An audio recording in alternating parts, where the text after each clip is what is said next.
everyone, I'm Akriti. Welcome back to my channel. In this video, we'll be solving the next set of biology questions. So let's start the video. First question is, the gas produced in marshy places due to decomposition of vegetation is, यानी marshy places जो होती है, सबसे पहले marshy places आपको पता होनी चाहिए।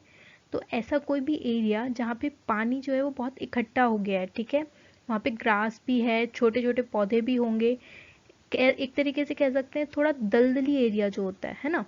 तो वहाँ पे जो वेजिटेशन है, जो ग्रास है, प्लांट्स हैं, उनके डिकम्पोजिशन से कौन सी गैस प्रोड्यूस होती है? ऑप्शंस हैं carbon monoxide, carbon dioxide, sulphur dioxide या फिर methane. When you look at the answer is D, that is methane gas. ठीक है, तो मीथेन गैस एक हाइड्रोकार्बन गैस होती है, दैट इज CH4। ओके, ये आपको ध्यान रखना है, मीथेन यानी CH4, ये एक हाइड्रोकार्बन गैस है जो कि ऑर्गेनिक मटेरियल या फिर जो वेजिटेशन वहाँ पे प्रेजेंट होगी ना, उसके डिकम्पोजिशन से फॉर्म होती है in the absence of air, यानी कि वो जो प्रोसेस है वो कैसी है, एनारोबिक है। ठीक है, इस गैस को स्वैम्प गैस भी कहते हैं क्योंकि जो एरिया है उसे स्वैम्पी एरिया भी कहा जाता है कई बार। ठीक है, तो हमें ये तो पता चल गया कि मीथेन गैस कैसे फॉर्म होगी। जो CO2, CO और SO2 हैं, यानी कि जो carbon dioxide, carbon monoxide and sulphur dioxide हैं, वो कैसे फॉर्म होती हैं, वो कंबशन से फॉर्म होंगी। ठीक है, जो भी अगर हम प्लांट्स वगैरह या लकड़ी वगैरह जला देते हैं उससे ये तीनों गैसेस फॉर्म होती हैं। और जो मीथेन गैस है वो कहाँ पे फॉर्म होगी, वो वेजिटेशन के डिकम्पोजिशन की वजह से मार्शी प्लेसेस में फॉर्म होती है। Now the next question is, myopia is connected with, या फिर हम कह सकते हैं कि किससे रिलेटेड है मायोपिया। ऑप्शंस है years, second is lungs, third is eyes या फिर नन ऑफ दीज। तो हमें पता है मायोपिया जो है वो एक आई डिफेक्ट है, ठीक है, विजन डिफेक्ट है जो कहाँ होता है, आईज में होता है। So the answer is C, that is eyes. Myopia is a condition of eyes, ठीक है, जिसमें कि जो भी पर्सन होगा जिसे मायोपिया हुआ है वो दूर की चीजें नहीं देख सकता। ठीक है, एक फार पॉइंट है, उसके बियॉन्ड उससे नहीं देखा जाएगा। Now what is far point? तो फार पॉइंट यानी आंखों को, मतलब आंखों से हम जितना ज़्यादा दूर तक देख सकते हैं ना रिलैक्स्ड कंडीशन में, जितना ज़्यादा दूर तक हम लोग रिलैक्स्ड कंडीशन में कोई भी ऑब्जेक्ट को देख पाएँ, वो पॉइंट होगा फार पॉइंट। तो जब कोई भी पर्सन जो कि उस फार पॉइंट के आगे नहीं देख पा रहा कोई भी ऑब्जेक्ट, उसे हम कहते हैं मायोपिक आइज। ठीक है, या फिर उस पर्सन को मायोपिया हुआ हो। मायोपिया को नियर साइटेडनेस भी कहा जाता है, जैसे कि आप यहाँ पे देख सकते हैं। जो भी इंपॉर्टेंट पॉइंट्स होंगे वो मैंने ब्लू कलर से इस तरीके से कर दिए हैं ताकि आपको याद रहे। सो मायोपिया को नियर साइटेडनेस भी कहा जाता है, जिनमें कि जो पर्सन है वो दूर की चीज़ें क्लियरली नहीं देख सकता बट पास की चीज़ों को क्लियरली देख सकता है। And now this is what we call taking anything in positive manner, कि जो मायोपिया है वो एक आई डिफेक्ट है, ठीक है, एक नेगेटिव चीज़ है जिसमें कि जो इंसान है वो दूर की चीज़ें नहीं देख पा रहा, बट उसका जो नाम है उसे नियर साइटेडनेस कहा गया है, यानी पॉजिटिव मैनर में उसका नाम दिया गया है कि वो पास की चीज़ें क्लियरली देख सकता है बट दूर की चीज़ें नहीं देख पा रहा। ठीक है, तो आपको इस चीज़ से भी ध्यान रखना है, मायोपिया यानी जो पास का आसानी से देख सके, दैट इज नियर साइटेडनेस। और मायोपिया को करेक्ट कैसे किया जा सकता है, डबल कनकेव लेंस लगा के। ठीक है, नेक्स्ट स्लाइड पे आप यहाँ पे देख सकते हैं, ये है एक नॉर्मल विजन वाली आई, जिसमें कि कोई भी ऑब्जेक्ट है उसकी विजन कहाँ बन रही है, डायरेक्टली रेटिना पे फॉर्म होगी। वहीं एक मायोपिक आई, ये आप देख पा रहे हैं, जिसमें कि जो इमेज है ऑब्जेक्ट की वो कहाँ बनती है, रेटिना के आगे बन रही है। ठीक है, एग्जैक्ट रेटिना पे ना बन के रेटिना के आगे बन रही होती है। इसे करेक्ट करने के लिए हमें क्या लगाना है, डबल कनकेव लेंस का यूज करना होता है, जिससे कि जो इमेज है वो एग्जैक्टली रेटिना पे फॉर्म होगी, जैसा कि यहाँ पे फॉर्म हो रहा है। ठीक है, करेक्शन के बाद। नाउ नेक्स्ट जब हम बात ही कर रहे हैं तो नेक्स्ट होता है हाइपरमेट्रोपिया। ठीक है, मायोपिया में आप दूर का क्लियरली नहीं देख सकते हो, पास का क्लियर देख सकते हो। वैसे ही हाइपरमेट्रोपिया भी एक ऐसी कंडीशन है जिसमें कि जो भी पर्सन जिसे हाइपरमेट्रोपिया हुआ होगा, वो जो भी ऑब्जेक्ट प्लेस्ड है between the near point and the point of least distance of distinct vision. Near point क्या होता है, कोई भी नॉर्मल ह्यूमन आई है वो सबसे पास का जो डिस्टेंस जिसमें कि उस ऑब्जेक्ट को क्लियरली देख सके वो होगा near point. Near point is the point of minimum distance eight which the I forms clear image on retina. ठीक है, वो मिनिमम डिस्टेंस नॉर्मल आई का जिसमें कि जो ऑब्जेक्ट है वो क्लियरली विजिबल है, and the point of least distance of distinct vision, यानी जो नॉर्मल आप जिस तक देख सकते हो उसके बीच में अगर इमेज नहीं बन पा रही है तो उसे हाइपरमेट्रोपिया कहा जाता है. हाइपरमेट्रोपिया को हम क्या कहते हैं? फार साइटेडनेस भी कहते हैं, यानी कि दूर का क्लियर दिख रहा है बट पास के ऑब्जेक्ट्स को वो क्लियरली नहीं देख सकता. ठीक है, हाइपरमेट्रोपिया को करेक्ट करने का तरीका डबल कन्वेक्स लेंस यूज करके हाइपरमेट्रोपिया को ट्रीट किया जा सकता है. Now this is the normal vision eye, जैसे कि हमने लास्ट स्लाइड में भी देखा था, जिसमें कि जो इमेज है वो कहाँ बनेगी? डायरेक्टली रेटिना पे फॉर्म होनी चाहिए.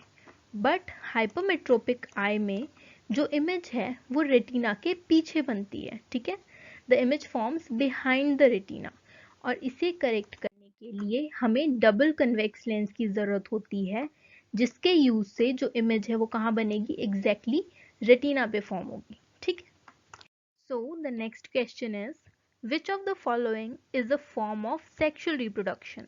ऑप्शंस हैं आपके पास fission, fragmentation, budding and fourth is हर्माफ्रोडाइटिज्म.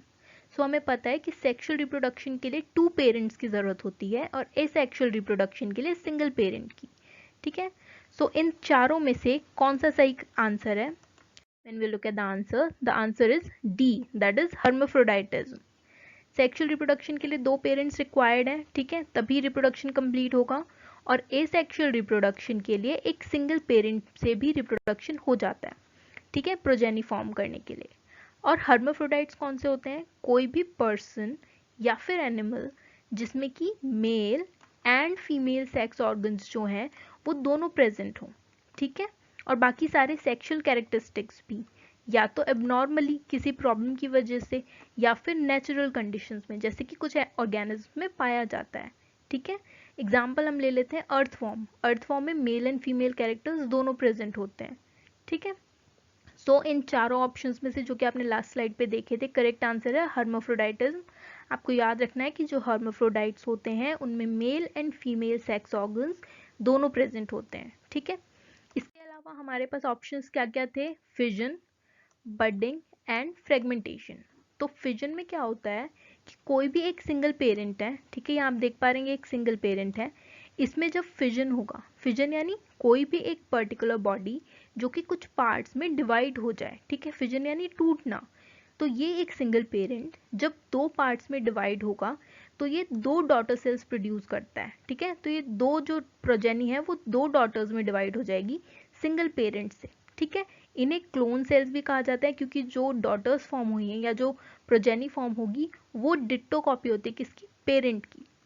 Next is budding. Budding में क्या होता है कि जो ये पर्टिकुलर एक पेरेंट है, ठीक है, सिंगल पेरेंट, इसकी किसी भी बॉडी पार्ट में से आप कहीं भी कोई भी बॉडी पार्ट ले सकते हैं, उस साइड से एक बड फॉर्म होना स्टार्ट होगा. ठीक है, जैसे कि आप यहाँ पे देख सकते हैं ये एक बड फॉर्म होना स्टार्ट हुआ. कंटिन्यूसली थोड़ी टाइम के बाद में ये बड जो है इस बॉडी से डिवाइड हो जाएगा. So this is the parent body, और ये क्या है? ये जो बड फॉर्म हुआ था वो डिवाइड हो गया है. ठीक है, तो इसमें भी सिंगल पेरेंट की जरूरत थी, इसमें भी 2 पेरेंट्स नहीं लगे ना, तो ये भी एसेक्सुअल में आता है और फिजन भी एसेक्सुअल में आता है. Next is fragmentation. फ्रेगमेंटेशन में क्या होता है? सिंगल पेरेंट है, उसकी कोई भी बॉडी का पार्ट जो है वो कट हो गया. ठीक है, तो ये जो कट हुआ हुआ पार्ट है ये भी पूरी कैपेबिलिटी रखता है कि एक पूरा जो ऑर्गेनिज्म है उसको क्रिएट कर सकता है. ठीक है, तो ये है फिजन, बडिंग एंड फ्रेगमेंटेशन. तो ये आपको ध्यान रखना है कि फिजन में, बडिंग में और फ्रेगमेंटेशन में भी क्या क्या होता है. Next question is chromosome designation of Turner syndrome is. Turner syndrome एक क्रोमोसोमल डिसऑर्डर है. ठीक है, उसके बारे में हम बात कर रहे हैं. तो इन चारों में से कौन सा डेजिग्नेशन है जो कि टर्नर सिंड्रोम के लिए डेजिग्नेट किया गया है? ऑप्शन ए है 44A प्लस XO. ए यहाँ पे क्या है? ऑटोजोम्स. ठीक है, हमें पता है 46 क्रोमोसोम्स होते हैं ह्यूमन बॉडी में, जिसमें से कि 44 तो होते हैं ऑटोजोम्स और जो 2 होते हैं वो क्या होते हैं? Sex chromosomes. ठीक है, सो ऑप्शन ए है आपके पास 44 ऑटोजोम प्लस XO. बी है 44 ऑटोजोम्स प्लस XXY, थर्ड है 44 ऑटोजोम्स प्लस XXX, और डी है 44 autosomes plus X, Y and Y। ठीक है, सो इन चारों में से कौन सा ऑप्शन सही है? When we look at the answer is Turner syndrome का जो डेजिग्नेशन है वो है 44A प्लस XO। ठीक है, यानी कि जो फीमेल हैं, मोस्टली टर्नर सिंड्रोम किसमें पाया जाता है? फीमेल्स में। फीमेल्स में हमें पता है कि डबल एक्स होते हैं। ठीक है, 6 क्रोमोसोम्स होते हैं, वो कौन से होते हैं? Double x. तो जब इन 2 एक्स क्रोमोसोम्स में से एक एक्स क्रोमोसोम फीमेल्स में प्रेजेंट नहीं होगा, ठीक है, पार्शली या फिर कंप्लीटली, उनमें टर्नर सिंड्रोम देखने को मिलता है। जिससे कि क्या होगा कि जो कैरेक्टरिस्टिक्स हैं, जो फीमेल कैरेक्टरिस्टिक्स हैं, वो उस पर्टिकुलर फीमेल में नहीं देखने को मिलेंगे। ठीक है, सो टर्नर सिंड्रोम कैसे होगा? जब 2 सेक्स क्रोमोसोम्स में से एक सेक्स क्रोमोसोम एब्सेंट हो, पार्शली या फिर कंप्लीटली। अब क्योंकि सिर्फ एक क्रोमोसोम एब्सेंट है, इसीलिए उसको क्या कहते हैं? मोनोसोमी। ठीक है, ये आपको ध्यान रखना है। टर्नर सिंड्रोम एक मोनोसोमी वाला डिसऑर्डर है, क्रोमोसोमल डिसऑर्डर है विच डिपिक्ट्स मोनोसोमी, क्योंकि एक क्रोमोसोम इसमें एब्सेंट होता है। इसके अलावा जो क्रोमोसोमल डिसऑर्डर्स हैं वो है down syndrome and Klinefelter syndrome. Down syndromes में क्या होता है कि जो 21 नंबर का क्रोमोसोम है ना, उसकी एक और कॉपी बन जाती है, यानी 2 तो पहले से ही थे वो, और उसकी एक कॉपी, एक क्रोमोसोम उसमें और ऐड हो जाता है, यानी कि जिससे क्या हो जाएंगे? ऑटोसोम्स का टोटल नंबर हो जाएगा 45। मेल्स में भी देखने को मिलता है और फीमेल्स में भी देखने को मिलता है। अब क्योंकि जो 21 नंबर का क्रोमोसोम है वो 3 हो गया है, इसीलिए इसे क्या कहा जाएगा? ट्राइसोमी कहा जाएगा। So down syndrome depicts trisomy. ये आपको ध्यान रखना है, ये क्वेश्चंस डायरेक्टली पूछ लिए जाते हैं कि टर्नर सिंड्रोम में क्या देखने को मिलता है या डाउन सिंड्रोम्स में क्या देखने को मिलता है। ठीक है, now next is Klinefelter syndrome. इसमें जो एक्स क्रोमोसोम है वो इंक्रीज होते जाते हैं, मोस्टली मेल्स में देखा जाता है ये डिसऑर्डर, जिससे कि जो मेल्स हैं उनमें एक एक्स क्रोमोसोम ज्यादा होगा और उनमें फीमेल कैरेक्टरिस्टिक्स देखने को मिलेंगे। ठीक है, the next question is transpiration increases इन। यहाँ पे कुछ कंडीशंस दी गई हैं एनवायरनमेंट की, उसमें पूछा गया है कि ट्रांसपिरेशन सबसे ज्यादा कब होगा। सो पहला ऑप्शन है hot, damp and windy condition, यानी कि जब एनवायरनमेंट गर्म हो बट ह्यूमिड एंड विंडी हो। सेकंड है कूल हो, ह्यूमिड हो एंड वाइंड, मतलब हवाएं चल रही हैं बहुत तेज। थर्ड है cool, dry and still condition, यानी कि कूल एनवायरनमेंट है, सूखा है और हवा बिल्कुल भी नहीं चल रही है। और डी ऑप्शन है hot, dry and windy conditions. When we look at the answer is D, यानी कि जो एनवायरनमेंट है वो हॉट भी होना चाहिए, ड्राई भी होना चाहिए और विंडी कंडीशन भी होनी चाहिए, तब ट्रांसपिरेशन सबसे ज़्यादा देखा जाएगा। नाउ ट्रांसपिरेशन की डेफिनेशन, जब भी मतलब जो प्लांट्स हैं उनमें वाटर के इवेपोरेशन को कहा जाता है ट्रांसपिरेशन। ठीक है, और इवेपोरेशन कब देखा जाएगा, या ये कहें कि जो ट्रांसपिरेशन का प्रोसेस है वो कब होता है? जब भी प्लांट्स में फोटोसिंथेसिस की प्रोसेस होती रहती है ना, तो उस टाइम क्या होता है? CO2 और O2 के पैसेज के लिए, यानी कार्बन डाइऑक्साइड एंड ऑक्सीजन के पैसेज के लिए स्टोमेटास जो है वो ओपन रहते हैं। ठीक है, और जैसे ही स्टोमेटास ओपन है तो वाटर का मूवमेंट जो है वो ईजी हो जाएगा। तो इसीलिए जब हॉट एनवायरनमेंट है, ड्राई एनवायरनमेंट है और हवा बहुत ज़्यादा तेज़ चल रही होगी, तो उस टाइम पे इवेपोरेशन जो है सबसे ज़्यादा होगा, जिसकी वजह से ट्रांसपिरेशन जो है वो ज़्यादा होता है। ठीक है, now transpiration increases because at warmer temperature जो प्लांट्स हैं वो अपने स्टोमेटास को ओपन कर देते हैं और ज़्यादा वाटर वेपर रिलीज करते हैं। ठीक है, सो टेम्परेचर कैसा है? हॉट, वार्मर यानी हॉट हो गया, पहली कंडीशन हमारी वो हो गई satisfy. Second is dry environment, क्योंकि जैसे ही एनवायरनमेंट ड्राई होगा, आसपास अगर ह्यूमिडिटी बिल्कुल भी नहीं है, तो उस ह्यूमिडिटी को बैलेंस आउट करने के लिए जो इवेपोरेशन है वो प्रोसेस इंक्रीज हो जाएगी। ठीक है, सो dry environment means high rate of transpiration because the water potential in the surrounding area would be lowest resulting in more rapid evaporation. ठीक है, क्योंकि ड्राई एनवायरनमेंट है तो आसपास का जो एरिया है वो कैसा होगा? ड्राई फॉर्म में होगा, वाटर पोटेंशियल कैसी होगी? लोवेस्ट में होगी, इसीलिए इवेपोरेशन जो है वो बढ़ जाता है। सो सेकेंड कंडीशन भी सेटिस्फाई हो गई, that is dry environment. Next is wind. ठीक है, तो विंडी कंडीशन, तो जब वहाँ पे हो रहा है इवेपोरेशन हो गया, ठीक है, किसी भी पर्टिकुलर लीफ की अगर हम बात कर रहे हैं या प्लांट की अगर हम बात करें, वहाँ पे इवेपोरेशन हुआ तो उस पर्टिकुलर एरिया के आसपास की हवा कैसी हो जाएगी, बैलेंस हो जाएगी, सेचुरेट हो जाएगी, ठीक है, वो गर्म नहीं रही है, वो नॉर्मलाइज्ड हो गई है। तो जब हवा चल रही है तो वो सेचुरेटेड एयर या जो वो बैलेंस्ड आउट एयर है वो वहाँ से क्या करेगी, मूव हो जाएगी, और उसकी जगह कैसी हवा आ जाएगी, ड्राई एयर आ जाएगी, जिसकी वजह से अब वापस इवेपोरेशन होगा और वापस जो वाटर है वो लूज आउट होगा प्लांट्स में से, और ट्रांसपिरेशन का जो वो प्रोसेस है, ट्रांसपिरेशन का जो रेट है वो कैसा हो जाएगा, इंक्रीज हो जाएगा, ठीक है। तो ये हो गई हमारी थर्ड कंडीशन सेटिस्फाई, यानी कि ट्रांसपिरेशन कब ज़्यादा होगा, हॉट कंडीशन हो, ड्राई एनवायरमेंट हो एंड विंडी कंडीशंस हो, ठीक है। Now the next question is Minamata disease is caused by pollution of water, ठीक है। बाय तो कौन सी चीज मीनामाटा उसमें प्रेजेंट होती है वाटर में, जिसके पोल्यूशन की वजह से मीनामाटा डिजीज हो जाती है। ऑप्शंस हैं टिन, मिथाइल आइसोसाइनेट, मर्करी या फिर lead. When we look at the answer is C, that is methyl mercury.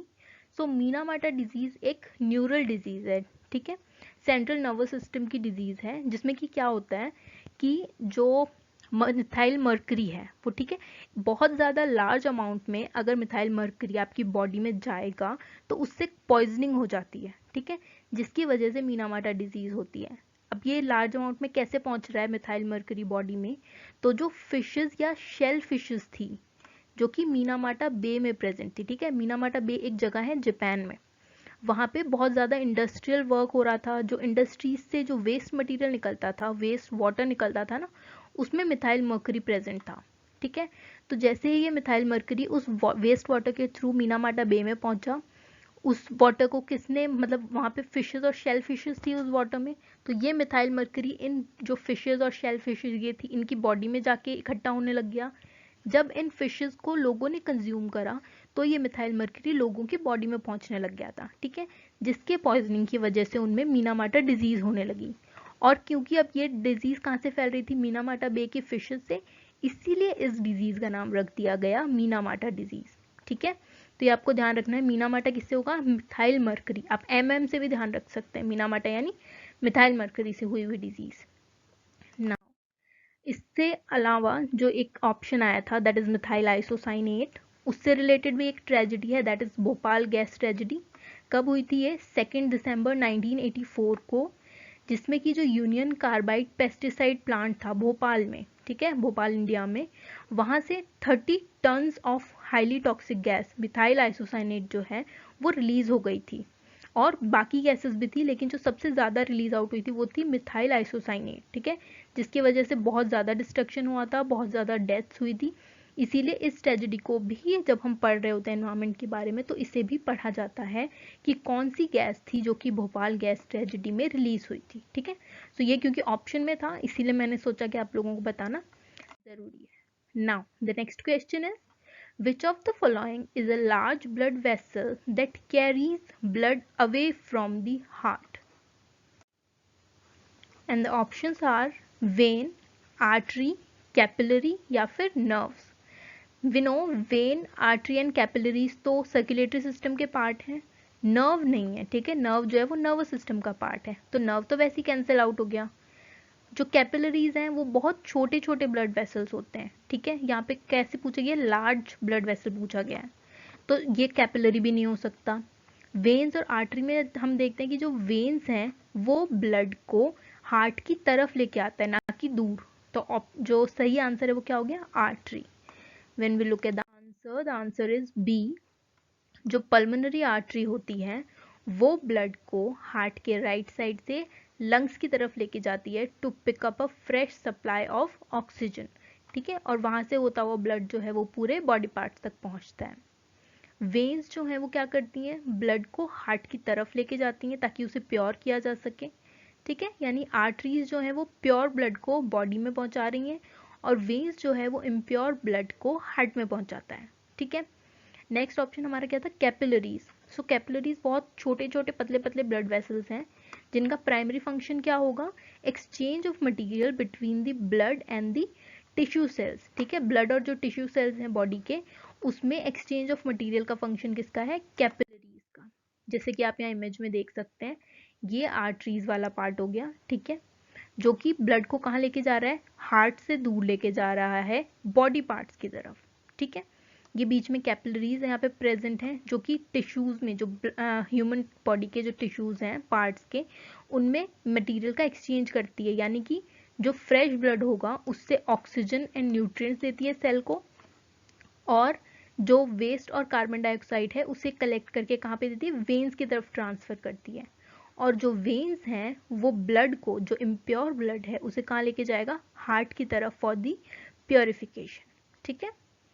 Now the next question is, fungi are plants that lack, options हैं oxygen, carbon dioxide, chloroplast या फिर none of these. तो सबसे पहली बात, fungi जो हैं वो प्लांट्स नहीं होते हैं, ठीक है। ओरिजिनली वो प्लांट्स नहीं होते हैं, सिर्फ क्योंकि वो प्लांट्स की तरह दिखते हैं इसीलिए उन्हें प्लांट्स कंसिडर किया जाता है, ठीक है। When we look at the answer is C, कि उनमें क्लोरोप्लास्ट नहीं होता, ठीक है। जो फंगी हैं उनमें क्लोरोप्लास्ट नहीं होगा और वो फोटोसिंथेसिस में भी एंगेज नहीं होते हैं। तो अब जैसे मैंने आपको कहा था कि फंगीज को प्लांट कंसिडर नहीं करा, मतलब प्लांट्स नहीं होते हैं वो रियल में, उन्हें सिर्फ कंसिडर करा जाता है क्योंकि वो दिखते प्लांट्स जैसे हैं।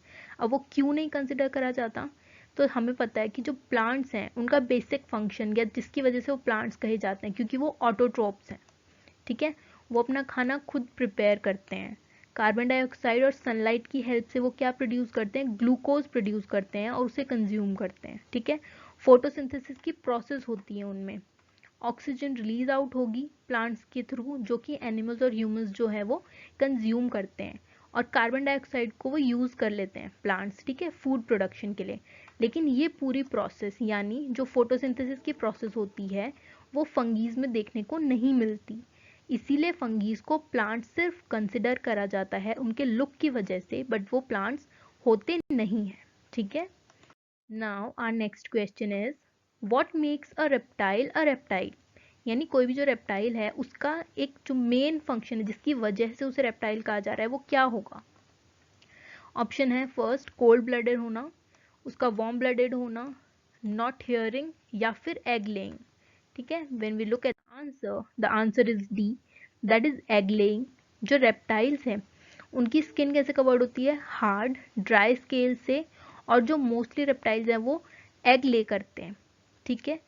रेप्टाइल्स कोल्ड ब्लडेड होते हैं, यानी कि वो अपने जो बाहरी एनवायरनमेंट जो होता है उसके टेम्परेचर के अकॉर्डिंग अपने बॉडी टेम्परेचर को इक्वलाइज नहीं कर सकते, ठीक है, या फिर कह सकते हैं कि रेगुलेट नहीं कर सकते हैं अपने बॉडी टेम्परेचर को। उसे रेगुलेट करने के लिए उन्हें जो एग्स हैं उन्हें ले आउट करना पड़ता है, ताकि उनका जो बॉडी टेम्परेचर है वो अचानक से ड्रॉप आउट नहीं हो जाए। तो जब वो एग ले करेंगे तो सन की वजह से जो है उनकी बॉडी हीट अप होती जाएगी, ठीक है। तो इस वजह से जो एग लेइंग फीचर है उनका, या एग लेइंग फंक्शन जो है, उसकी वजह से रेप्टाइल्स कहलाते हैं। ये आपको ध्यान रखना है, ये इतना ज़्यादा नहीं पूछा जाता है बट मोस्टली पूछ लिया जाता है कि ठीक है, रेप्टाइल्स के बारे में बहुत क्वेश्चंस आते हैं, इसलिए आपको रेप्टाइल्स पढ़ना कंपल्सरी हो जाता है। Now the next question is, which one of the following is not a function of the liver, ठीक है, लिवर का फंक्शन क्या नहीं है। First is regulation of blood sugar, enzyme activation, detoxication, यहाँ पे डिटॉक्सिफिकेशन आएगा, एंड डी इज रिप्रोडक्शन, ठीक है। तो हमें पता है कि ये तीनों जो फंक्शन हैं वो होते हैं लिवर के, ठीक है। और अगर किसी को नहीं भी पता हो कि ये तीनों जो ऑप्शन है या जो तीनों फंक्शन है वो लिवर के हैं, तो आप ये भी देख सकते हैं कि जो रिप्रोडक्शन है वो कहाँ पे होता है, वो रिप्रोडक्टिव ऑर्गन्स में होगा, ठीक है। लिवर रिप्रोडक्टिव ऑर्गन नहीं है, तो डी को कट करने के अलावा जो बाकी सारे हैं वो फंक्शंस होंगे इसके। So the correct answer is D, reproduction liver का फंक्शन नहीं होता है। अब हम लिवर के बारे में थोड़ा सा पढ़ लेते हैं। लिवर जो है वो बॉडी का लार्जेस्ट इंटरनल ऑर्गन है, ये आपको ध्यान रखना है। ये भी पूछ लेते हैं कि बॉडी का लार्जेस्ट इंटरनल ऑर्गन कौन सा है। इसके बहुत सारे फंक्शंस हैं, जैसे कि प्रोटीन सिंथेसिस हो गया, ब्लड क्लॉटिंग हो गया। ब्लड क्लॉटिंग के लिए ये प्लाज्मा प्रोटीन्स जो है उनका सिंथेसिस करता है, जैसे कि albumin and clotting factors. Glycogen synthesis में हेल्प करता है। बाइल प्रोडक्शन इसका फंक्शन है। Production and excretion of bilirubin, cholesterol, hormones and drugs. Fats, proteins and carbohydrate का मेटाबॉलिज्म भी इसका फंक्शन है। एंजाइम एक्टिवेशन हो गया। ग्लाइकोजन का स्टोरेज हो गया, विटामिन्स का स्टोरेज, मिनरल्स का storage, and blood detoxification and purification भी लिवर का फंक्शन हो जाता है। ठीक है, इसके अलावा यहाँ पे आपको इमेज दी गई है जिससे कि आप याद रख सकते हैं कि इम्यूनिटी में इसका क्या जो है फंक्शन है या क्या रोल प्ले करता है लिवर, ब्लड के उसमें रिलेशन में क्या रोल प्ले करता है, मेटाबॉलिज्म में क्या रोल प्ले करता है, एंड स्टोरेज में तो स्टोरेज किस किस का करता है, फैट हो गए, प्रोटीन्स हो गए, ग्लाइकोजन हो गया। ठीक है, तो हमारी ये वीडियो यहीं फिनिश होती है।